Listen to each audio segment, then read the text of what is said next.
Let's get to it. Obviously, the big news for FSU is linebacker Amari Gainer is going to play his final year somewhere else. He's in the portal, so certainly he adds to the drama. But I would say the most drama you have certainly building with FSU is they extended an offer last night to Boston College DB and Matry. That's a guy that I think is very productive.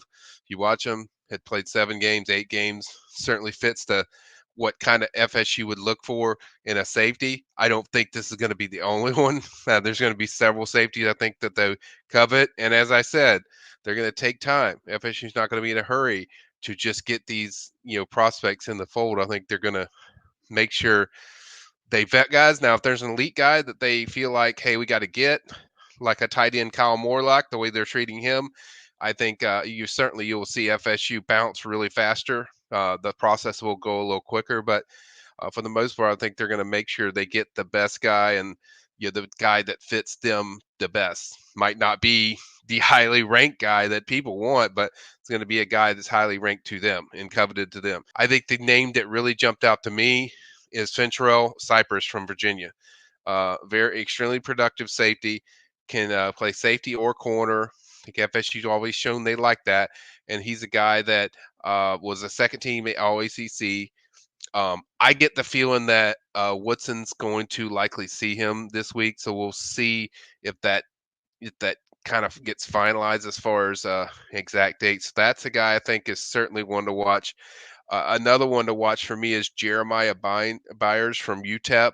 Very talented offensive guard who can play right tackle as well. I think he kind of fits exactly what has been the priority for FSU as far as wanting a addition to this team as far as a instant guy you can plug in there that can play a lot. Originally from Texas, I think he's a guy that I could see them going to see and maybe taking a visit to check him out or just to kind of meet with him and see where things stand. I know there's going to be communication going on there, so that's a guy that I think there will be activity with.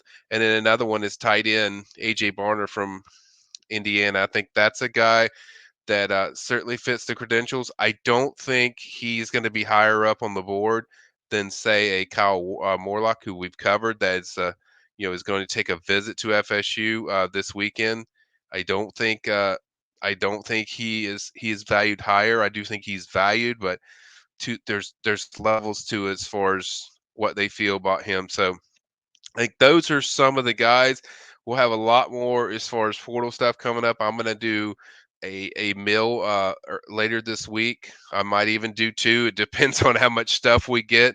But I will certainly do a mill covering some of the guys that I've already covered, like Brandon Fiske, who I'll go over some more stuff with him since he visited. I mean, I think safety and defensive end, there's going to be a lot of vetting. You're going to see offers. And like I've told you, in the Sunday Smash yesterday, just be wary of those offers because it's a business decision for everyone. So they might put some offers that they actually don't have yet just to kind of create excitement.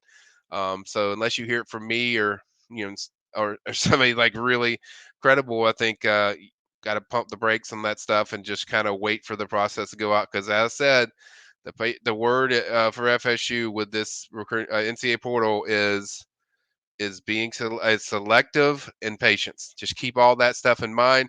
I'll have official visitor preview coming up. I just listed some of the visitors that are expected. So I think that could likely grow as far as the visitor list. So a lot going on. Just want to give you guys an afternoon update. Once again, this is Michael Langston with Warchant.com.